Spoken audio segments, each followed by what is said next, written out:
নমস্কার বন্ধুরা, হিরণময়ী কিচেনে আপনাদের সবাইকে অনেক অনেক স্বাগত।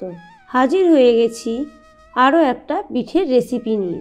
একেবারে খাস্তা মুচমুচে অথচ মিষ্টি একটি পিঠে। ঠিকই ধরেছেন, এই সেই মুগ পুলি। তার জন্য আমি প্রথমে কড়া বসিয়ে তাতে 250 গ্রাম ডাল দিয়ে লো ফ্লেমে 3 মিনিট ভালো করে একটু ভেজে নিচ্ছি। ডালটা আমার ভালো করে ভাজা হয়ে গেছে। কড়ার মধ্যে যে বাটিতে আমি ডাল নিয়েছিলাম তার 2 বাটি জল দিয়ে দিলাম। এদিকে ডালটা ভালো করে ধুয়ে আমি ঢেলে দিচ্ছি কড়ার মধ্যে। ডালটা জলের মধ্যে ঢেলে রান্না করতে বসিয়ে দিলাম। 1 মিনিটের জন্য চাপাটা দিয়ে রাখলাম ডালটা যাতে সেদ্ধ হয়। 1 মিনিট পর চাপা খুলে একটা মাঝারি সাইজের আলু, তাকে ভালো করে খোলা ছাড়িয়ে ধুয়ে ডালের মধ্যে ঢেলে দিলাম। আবারও চাপা দিয়ে ডালটা সেদ্ধ করে নিচ্ছি। ডালটা দেখুন ভালোভাবে সেদ্ধ হয়ে গেছে। 5 মিনিট সেদ্ধ করে নিয়েছি। ডালের মধ্যে সামান্য পরিমাণ লবণ দিয়েছি। এবার খুন্তি দিয়ে আমি আলুটাকে ভালো করে ম্যাশ করে নিচ্ছি। আপনারা এখানে ম্যাশার দিয়েও আলুটাকে ম্যাশ করে নিতে পারেন। ডালের মধ্যে অবশ্যই একটা আলু দেবেন। যখন পিঠে তৈরি করবেন একটা আঠালো ভাব আসবে আর পিঠেটা গড়তেও সুবিধে হবে। ভাজার সময় পিঠে একটা ভেঙেও যাবে না, আপনাদের পিঠে সমস্ত গোটাই থাকবে। 1 বাটি চালের গুঁড়ি নিয়েছি, সেটা অল্প কিছুটা ঢেলে দিয়ে ভালো করে আমি মিশিয়ে নিচ্ছি।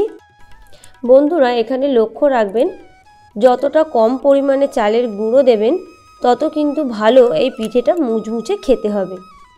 বাকি যে চালের গুঁড়োটা ছিল সেটা দিয়ে ভালো করে মাখিয়ে নিচ্ছি। ভালোভাবে মাখানো হয়ে গেছে। দেখুন কড়া থেকে এভাবে ছেড়ে যাচ্ছে। পুরের জন্য এখানে একটা নারকেল আমি কুড়িয়ে 1 মিনিট রান্না করে নিচ্ছি। একটা নারকেলের জন্য এখানে আমি 250 গ্রাম নলেন গুড় দিয়ে ভালো করে গুড় আর নারকেল আমি রান্না করে নিচ্ছি। আপনারা যে যেমন মিষ্টি খাবেন সেই অনুযায়ী চিনি বা গুড় সেটা দিয়ে দেবেন। পুরের জন্য নারকেলটা আমার রেডি হয়ে গেছে।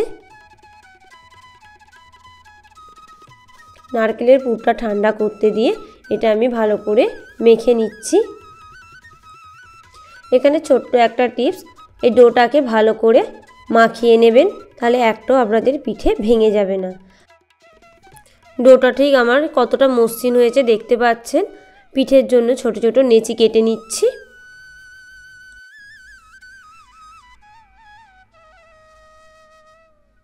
সমস্ত নেচি কাটা হয়ে গেছে, কেটে গোল করে নিয়েছি।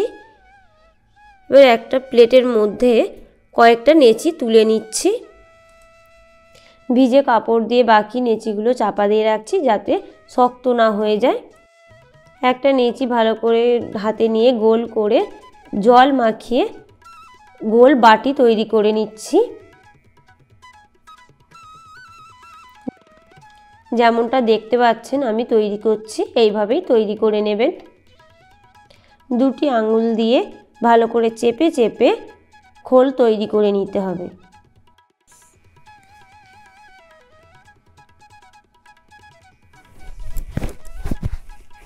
খোলটার মধ্যে নারকেলের পুর দিয়ে ভালো করে চেপে চেপে 2টি আঙুলের সাহায্যে আমি বন্ধ করে দিচ্ছি। এটা খুব ভালো করে করবেন, না হলে ভাজার সময় আপনাদের এখান থেকে পুর বেরিয়ে যাবে। বন্ধ করে এরকম হাতের তালুতে দিয়ে একটু ভালো করে চেপে চেপে এটা বন্ধ করে দেবেন। এইভাবে সমস্ত পিঠে আমার তৈরি হয়ে গেছে।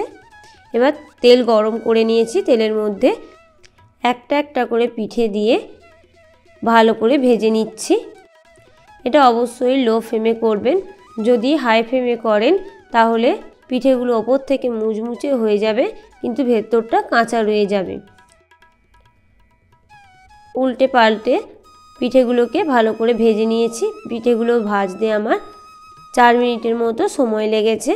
দেখুন পিঠেগুলো কিন্তু একটাও ভেঙেও যায়নি, সমস্ত পিঠে গোটা আছে। এইভাবে সমস্ত পিঠে আমি ভেজে নিচ্ছি। সমস্ত পিঠে আমার ভাজা হয়ে গেছে। দেখুন পিঠেগুলো দেখতে যেমন সুন্দর হয়েছে, খেতেও কিন্তু অসাধারণ। বাইরেটা মুচমুচে আর ভেতরটা কতটা রসালো হয়েছে। আমার এই রেসিপিটি ভালো লাগলে লাইক, শেয়ার এবং সাবস্ক্রাইব করে আমাদের পাশে থাকবেন।